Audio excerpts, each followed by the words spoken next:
The first dirty plate hadn't even hit my hands before my sister-in-law smiled across the ballroom and said, "Good, you're finally here.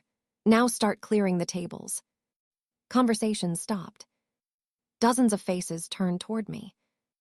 I stood frozen beside my 10-year-old daughter, Grace, still holding the small wedding gift we'd carefully wrapped the night before. I forced a nervous laugh. "You're joking, right?" "No," she replied without missing a beat. "The caterers are overwhelmed. Since you're so good at cleaning up after everyone else, you may as well earn your dinner." A few guests chuckled. Before I could answer, my mother-in-law pointed directly at Grace. "And take your useless child with you. She should learn to work instead of standing around." The laughter grew louder. Grace tightened her grip on my hand, but didn't say a word. What hurt even more was looking across the room and finding my husband. He heard every word. He lowered his eyes to the floor. He said nothing. I swallowed the lump in my throat. If I argued, this family would claim I had ruined the wedding. If I stayed quiet, my daughter would remember this humiliation forever. I bent down to pick up the first stack of dirty dishes. That was when Grace leaned close enough for only me to hear. "Mom." She slipped her phone into her pocket. "Don't stop them yet." I stared at her. "What do you mean?" She simply gave me a calm look, unlike anything I'd ever seen from a 10-year-old. "You'll see." I had no idea why she sounded so certain. But somehow, she wasn't afraid. Looking back, I should have recognized that this wasn't another one of my husband's family's cruel jokes. It had been planned. Every detail, every insult, every pair of eyes waiting to watch me obey. Still, when we walked into my brother-in-law's wedding reception that afternoon, I had convinced myself things would be different. For years, I'd endured little humiliations because keeping peace seemed easier than creating another family argument. I'd smiled through sarcastic remarks, ignored backhanded compliments, pretended not to notice when invitations arrived late or my seat was placed at the farthest table. I told myself families weren't perfect.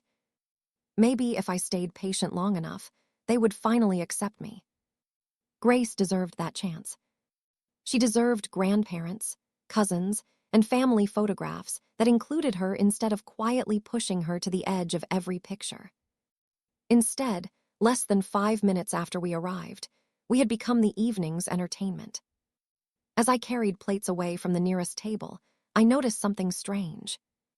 Whenever an aunt or cousin looked ready to help me, the bride quickly whispered something to the wedding planner.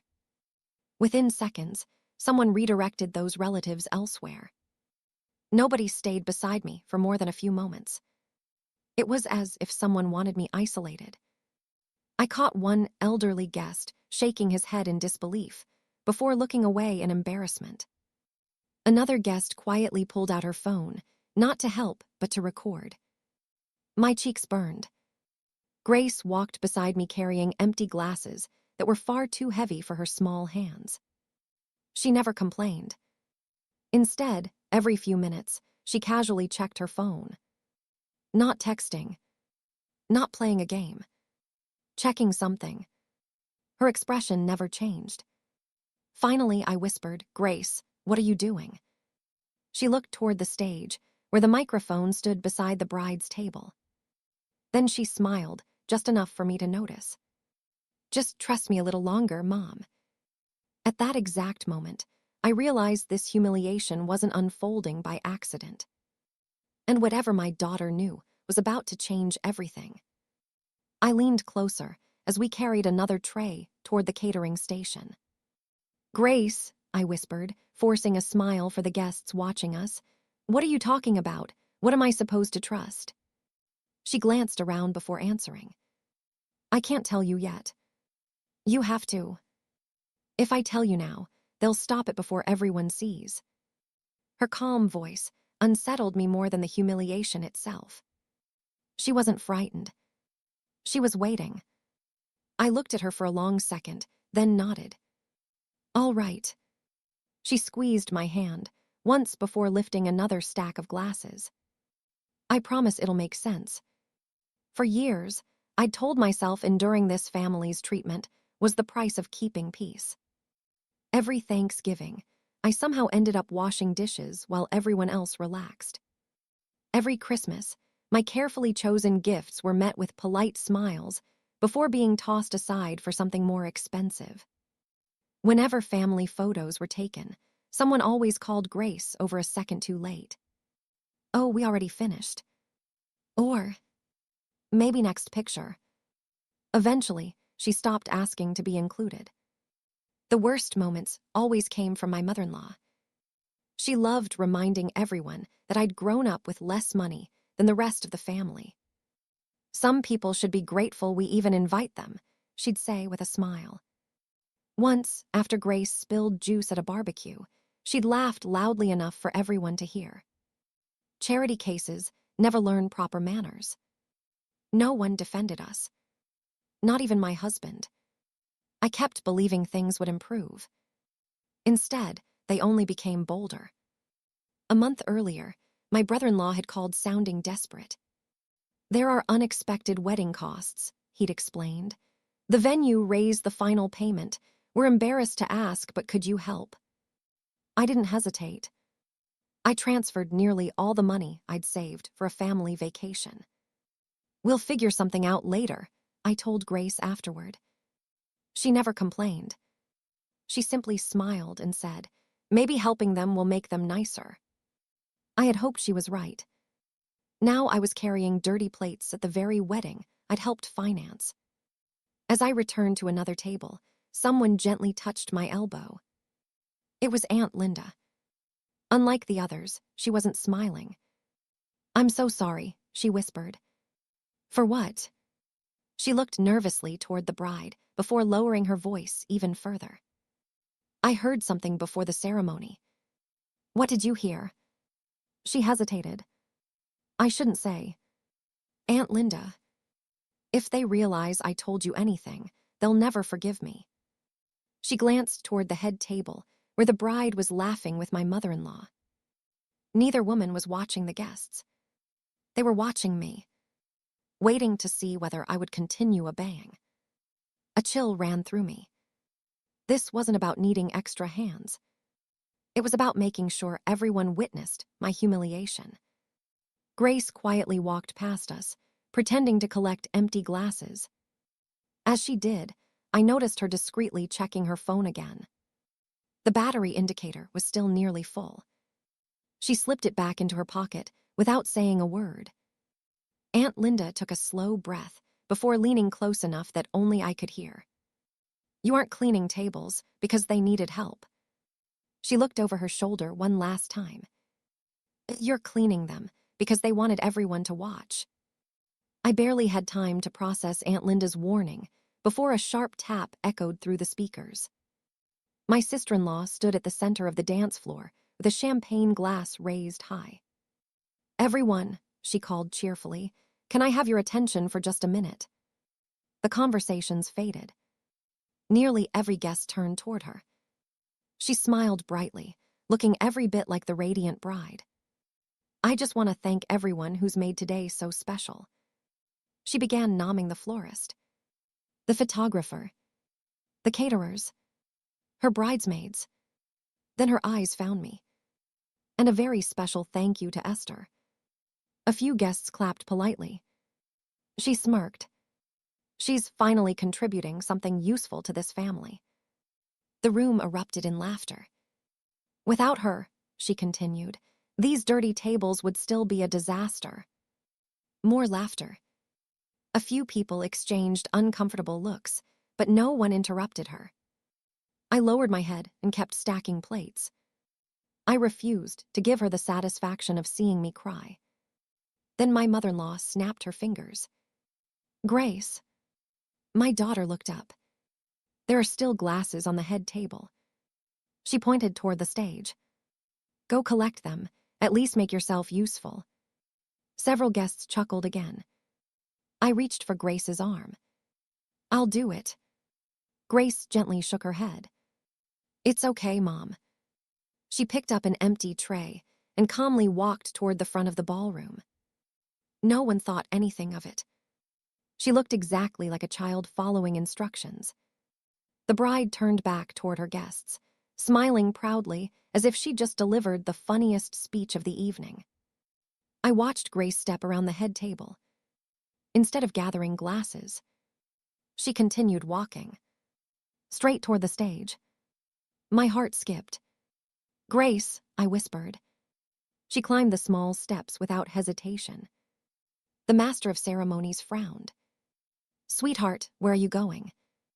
She smiled politely. "I just need the microphone for 1 minute." He looked toward the bride.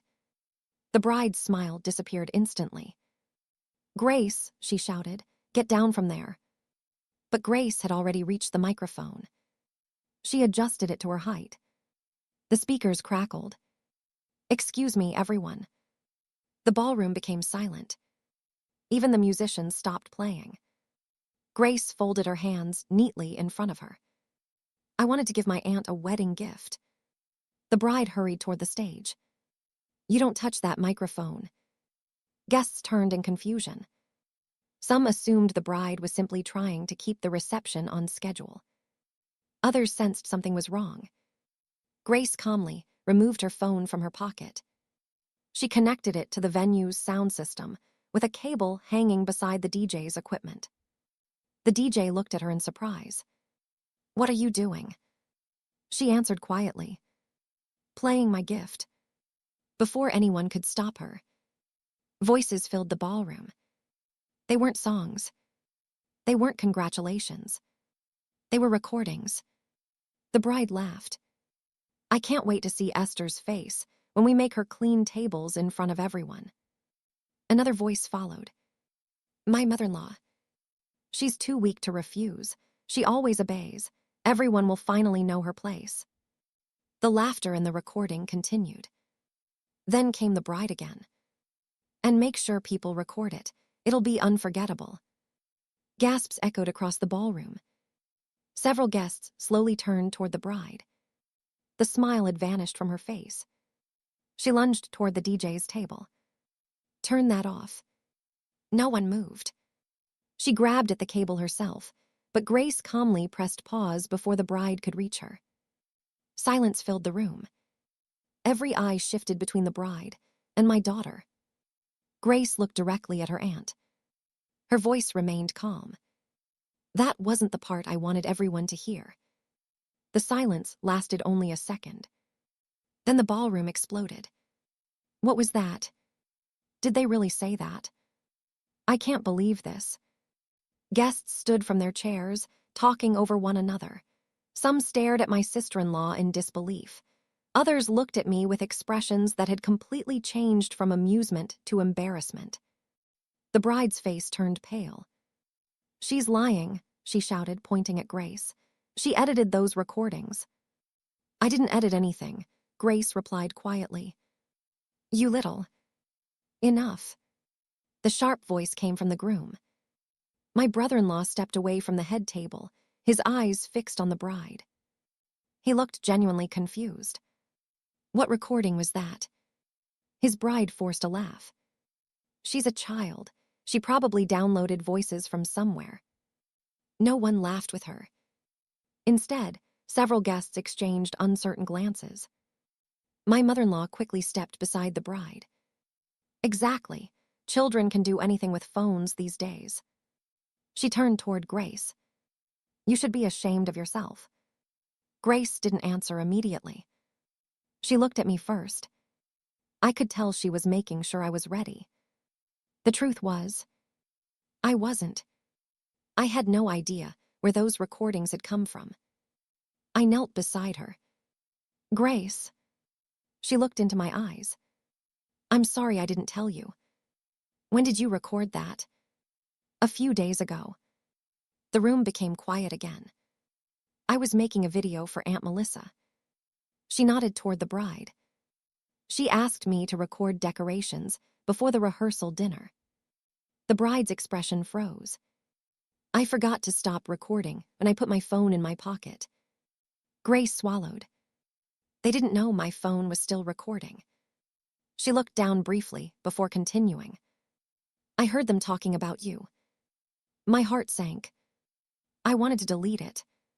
She looked back up. But then Grandma started laughing. Several guests shifted uncomfortably. Grace continued. They said you'd never fight back because you always wanted everyone to stay happy. I closed my eyes. Those words hurt more than every insult that day. Because they were true. The groom slowly turned toward his bride. You actually said that. She folded her arms. You're really going to believe a child's phone? Before he could answer, Grace tapped her screen again. I have more. Another recording filled the speakers. This time there was no laughter. Only voices speaking quietly. Tell everyone the venue increased the price. They'll send more money if they think we're short. Especially Esther. She never asks questions. I felt my stomach drop. The emergency payment. The money I'd transferred without hesitation. It hadn't been for the venue at all. Around the ballroom, relatives began pulling out their phones. I sent them 5,000. We gave them 3. I still have the transfer receipt. Conversations spread from table to table. People started comparing amounts. The bride's breathing became faster. Stop this right now. But no one listened. At that moment, the wedding planner walked toward the groom carrying a thin folder. I think you should see these. He handed over several invoices. The groom flipped through them one by one. His forehead tightened. He checked the totals, looked at the invoices again, then looked at the bride. These aren't the numbers you gave everyone. She said nothing. He turned another page. The venue never raised the price. The wedding planner quietly nodded. The balance was paid exactly as quoted months ago. A murmur swept through the ballroom. The groom slowly closed the folder. He looked around the room. No one leaves. His voice was calm, but it carried through the entire reception hall. Then he looked at Grace. She was already holding her phone. One last recording waited on the screen. She looked at him respectfully. I'll only play it if you want me to. He took a long breath, then met her eyes. Play all of it. The ballroom became so quiet that the faint hum of the chandeliers seemed louder than the guests themselves. Grace looked at me one last time. I gave her a small nod. She pressed play. The final recording began. At first, only the bride's voice could be heard. How much did Esther send? Another voice answered. Almost enough to cover the honeymoon. The bride laughed. I knew she would. She's been trying to earn this family's approval for years. My mother-in-law chuckled. She'll never question us. She'd rather be humiliated than cause a scene. Another burst of laughter followed. Then the bride spoke again. That's why the wedding is perfect. What do you mean? We'll make her clean the tables in front of everyone. Someone asked why. So nobody asks about the money. There was a brief pause before she continued. If everyone is busy laughing at Esther, nobody will notice that the extra wedding payments disappeared. The recording ended. No one moved. No one spoke. The silence inside the ballroom was heavier than any argument could have been. The bride slowly shook her head. This doesn't prove anything. But even she no longer sounded convinced. The groom stared at her as though he were looking at a stranger. You lied to everyone. She opened her mouth. I can explain. You stole from our family. I was going to pay it back. And humiliating Esther. She looked toward my mother-in-law. Neither woman answered. Instead, my mother-in-law stepped forward. This never would have happened if Esther hadn't always acted like a victim. Several guests immediately turned toward her. One elderly uncle stood. No. His voice echoed across the room. This happened Because both of you believed kindness made someone easy to abuse. Heads nodded throughout the ballroom. One by one, relatives who had laughed only minutes earlier looked toward me with visible shame. A cousin approached first. "I'm sorry, Esther." Then another. "I should have spoken up." An aunt gently hugged Grace. "You were incredibly brave." Grace smiled politely but stayed beside me. She never let go of my hand. The groom walked toward me. His eyes were red. "I owe you an apology." "You don't owe me anything." "Yes, I do." He looked around the room. "I invited you here as family." His voice trembled. "And I stood there while you were treated like hired help." He took a slow breath. "I'm sorry." For the first time that evening, his apology felt genuine. I accepted the words with a quiet nod. Not because they erased what had happened, but because they acknowledged it.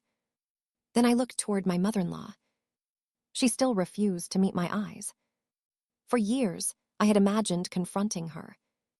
I thought I would yell, cry, demand justice. Instead, I spoke calmly. "I spent years believing that if I worked harder, gave more, stayed quiet, your family would eventually accept me." I paused. I was wrong. The room remained silent. "You never wanted kindness." I looked directly at both women. "You wanted someone who wouldn't defend herself." Neither of them answered. Because there was nothing left to deny. The groom turned toward the guests. "I'm ending the reception." The announcement stunned everyone. The celebration is over. No one argued. The music stopped. The catering staff quietly cleared away untouched desserts. Guests slowly gathered their belongings. But before leaving, many stopped beside me. Some apologized. Others admitted they had ignored years of smaller humiliations because they didn't want conflict.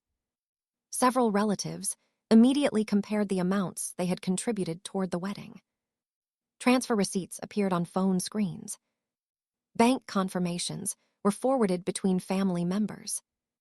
The wedding planner remained behind, providing copies of every legitimate invoice. The numbers matched perfectly. The extra money had never been needed. By the end of the evening, there was no longer any doubt where the missing funds had gone. In the weeks that followed, the consequences reached far beyond one ruined wedding. Relatives demanded repayment of every unnecessary contribution. Several refused all future financial dealings with the bride. The missing funds were formally traced through bank records. The bride faced legal and financial consequences for misrepresenting the wedding expenses and accepting money under false pretenses. My mother-in-law, once the unquestioned authority in the family, found herself isolated.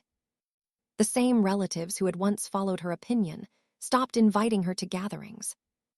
Her influence disappeared almost overnight. As for my husband, that night became a turning point neither of us could ignore. When we returned home, he admitted that his silence had protected the wrong people for years. He began attending counseling with me, and for the first time in our marriage, consistently stood beside me instead of shrinking away from conflict.